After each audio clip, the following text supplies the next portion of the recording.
Hi guys! Once again, welcome back sa ating munting channel. Panibagong araw at panibagong reaction video na naman po ang ating pag-uusapan ngayon. Kamusta lahat guys? Kamusta yung mga solid Kalingap supporters natin?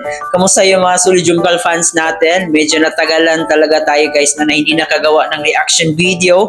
Kasi po ang dahilan is na-aksidente po tayo, no? Nabundol po tayo. But thanks God, okay na po tayo ngayon. At balik trabaho na po tayo ngayon. So yan po ang isa sa dahilan kung bakit hindi tayo nakagawa ng reaction video. So huwag kayong mag-alala kasi ngayon ay gagawa ulit tayo ng mga reaction, especially dito sa ating Jomcar. And kumustahin natin kung kamusta na ba yung solid Jomcar fans natin. Kamusta na ba yung Jomcar? Akala ko kasi wala nang mga views wala nang views yung Jomcar. Pero nung tiningnan ko guys yung mga nagre-reaction about sa Jomcar ay nandun pa rin talaga. May views pa rin talaga ang Jomcar. Hanggang ngayon ay hindi pa rin talaga nawawala. No? Marami pa rin ang nagsusuporta. So sa mga solid Jomcar fans dyan, maraming salamat guys sa inyong palaging pag-a-update dito sa Jomcar. So ito na nga po guys, no, panibagong araw at panibagong reaction po tayo about nga po dito sa panibagong pangalan na naman nalilink dito kay Kalingap Jomar. Actually, itong nililink nila guys ay parang Kalingap na to dati, pero parang nasiparate siya at ngayon ay siguro bumabalik itong Angels na to. At yun na nga, binigyan na naman ng mga bashers ng motibo, no? Meron na naman silang issue na binabato dito kay Kalingap Jomar at dun sa isang kay Angels na yon na may relasyon or should I say nililink na naman nila si Papa Joms at saka yung kay Angels na yon. So mamaya ay atin pong alamin kung sino nga ba yung kay Angels na yan at ano nga ba yung reaction ni Kalingap Jomar dito sa masasabi nating fake news na to. Mamaya ng konti ating pag-uusapan pa yan, pero bago tayo magpatuloy, please don't forget to subscribe, paki-like and share na rin ang ating video para mas i-recommend pa tayo ni YouTube at paki-turn on notification bell para laging updated every time na mag-a-upload po tayo. At higit sa lahat guys, ating inuulit-ulit to ang palagi nating pagsuporta sa ating ama ng Kalingap na si Kuya Bal Santos Matubang at Edna Vlog in Kalingap Rab. Suportahan din po natin ang mga keyboys, Kalingap partners, mga charity vloggers sa Pilipinas na tumutulong sa ating mga kababayang mahihirap. Huwag nating kalimutan. At nandyan din po yung mga kasama nating Kalingap reactors.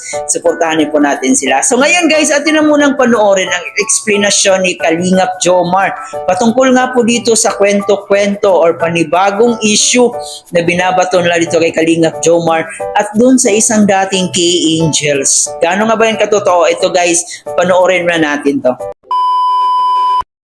Yan po, kasama natin si Kalingap Jomar. So, yan po, syempre, pagkasama natin si Papa Joms, hindi pwedeng mawala yung mga updates natin sa Jomcar. Updates. Ayan, no? So, syempre, unahin natin. Huwag na natin patagalin, bro. Unahin natin yung about sa Velvet Box. Ayan. So, dapat kasi, di ba, meron kayong live selling ngayon sa Velvet Box. So, ano nangyari? Ba't di natuloy? Kaya may gawa dyan si Carla Boy. I mean, siguro nalimutan niya lang yung may magagawin siya tapos. Yun. Ay, mga biglaan po yan. And yun lang, hope na maintindihan po ng Kasi viewers. yung iba hindi nakakaintindi kasi kung ano nang sinasabi dun sa may mga nagbabash na kay Carla, ganyan. Nabalitaan mo ba yun? Oo, actually kanina umaga lang hindi naman nakita ko. Alam na sasabi na sa Landian July, Neil, meron mga nagbabash, sa Bibi. So, ano na lang po guys, sana maintindihan nyo na lang. Intindihan nyo na po yung namin. Kay Carla po. Then, although minsan, alam ko, feel ko, hindi niya intindihan, pero intindihan nyo na lang din po. And respect na lang. Ngayon, tanungin na lang kita kung kamusta ba yung relasyon ninyo ngayon? Okay naman kayo? Wala namang ganong problema? May nagkausap ka naman Kaya nga, lumalabas naman nga kayo eh. Yun lang. Tapos, may nabasa din ako dun sa sa comment section na parang ini-issue kayo ni, ni Rachel. Katong Sa comment section, oo. ayun mo guys, wag yun. Respeto naman sa ano. So, Kaya, yun.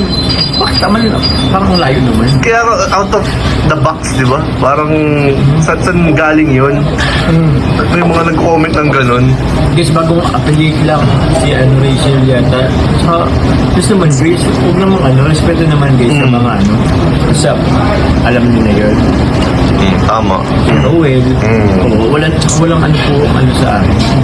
Hindi mo kasi alam kung talagang gumagawa lang talaga sila. Yun na nga Di ba? Gumagawa lang Imbis na ng walang issue. gumagawa ng issue. Ako sorry na po sa mga tawag din, Rachel. O pasensya na po kung anong pero wala po yun. Disregard na lang po natin yun. Wala pong ganun, wala po. Wala. Oo.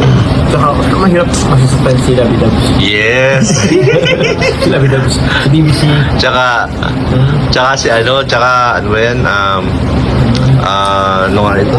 Tsaka okay yung dalawa po. Baka Oo, okay. gusto nyo po magkaroon ng full thing. Ano yun? Okay si... Si Carla, si Rachel. okay. Nagka-meet na ba sila? In person? Ewan ko lang din. Parang una din yata. Parang siya na rin. Parang siya na din. Hindi ko lang matandaan kung saang Isipin ko pa talaga. sorry. Okay. Basta yun. Ay, ulit na lang natin. At alam ko ano ba siya? Affiliate ba? Ano ba yung ibig sabihin ng brand affiliate? Iba pa yung sa ambassadress. Iba yata. Hindi ko lang comment down below guys. Hindi rin nila natin alam yung contract kung anong nilalaman nun. So, ngayon bro, may iba tayo. Kamusta naman yung bahay mo? Balik ko, ayos din naman. Pusin mo ko yung bulsa ko. Ay, yung bulsa mo bro, kamusta na? Palaki na ng palaki yung bulsa. At nasa ilang percent na yung bahay? Labing kalahati. Siguro 40%. Ay, paano ba? Parang tinignan, parang nasa 50% na eh. Pero 50% na din. Yung bubong hintay na lang. Tapos once na bubong, electrical, isa may finishing na. Ano pa yung medyo mahal-mahal doon? Yung salamin siguro. Ang pagpa-install ng salamin? Oo. Tapos, mga electric. Yung sa wirings? Sa wiring. Swimming pool, hindi naman Saka ng swimming pool. Ay, sorry. Okay naman na tayo sa bumbang. Tipid-tipid mo. Wala pala ng swimming pool. Oo. Tama ngayon ng gasolina. Pakilal. Hindi naman tayo sa pakilal. Kaya pala nakamotor ka ngayon. Motor. Hindi ko nga rin alam kung nakatipid ba ako. Bakit ba? Yung motor ko baga, Malaki. yung malaki. Hindi ko medyo tipid naman. Mas tipid yun bro, mas tipid yun. Ito pa yun. Kumpara sa kumpara sa... Bagay, Four wheels. 1.5 yung dollars. Halos doble din yun. Kasi pa rin, natin din yung tipid. Pero yun. So yun na nga po guys, nung narinig po natin ang pahayag ni Kalingap Jomar at nung tinanong po siya doon about po doon sa issue na yon at about po doon kay Rachel, nakita naman po natin na tinatawanan lang ito ni Kalingap Jomar kasi alam niya po na hindi po yan totoo, wala po yung katotohanan. Yung mga bashers ay siguro parang wala silang magawa kaya nililink na naman nila yung pangalan ni Papa Joms at saka dito ni Rachel. So sa mga hindi nakakaalam, itong si Rachel guys ay isa po to sa Kalingap Angels dati. Laging partner ni Kalingap Ruel at alam naman po natin ang nangyari sa kanilang love team ni Dodong Ruel. So parang naghiwalay po ata sila. Yun na nga, parang bumalik din si Rachel dito sa Kalingap at isa sa mga ambassadress sa Velvet Box.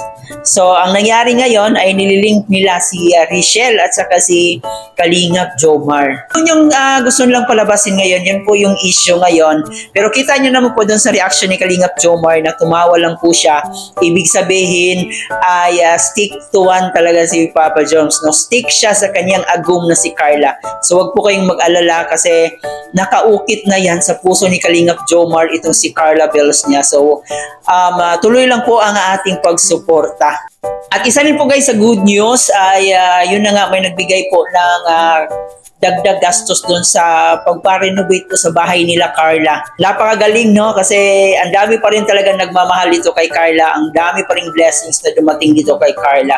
So, sa ngayon guys, keep update lang po tayo sa YouTube channel ni Kalinga Prab kung kailan magpapalabas or kailan maipapalabas ang next episode ng Jomcar. So, waiting pa po tayo at keep update lang po tayo sa mga iba pang keyboys na nag-a-upload dito sa Jomcar, especially sa dito kay Kalingap Jomar. At suportahan din po natin ang mga upload ni Papa Joms para mas marami pa siyang matulungan. So once again guys, maraming salamat sa inyong pagsama, especially sa mga solid Jomcar fans dyan na hindi nang iiwan mula noon hanggang ngayon.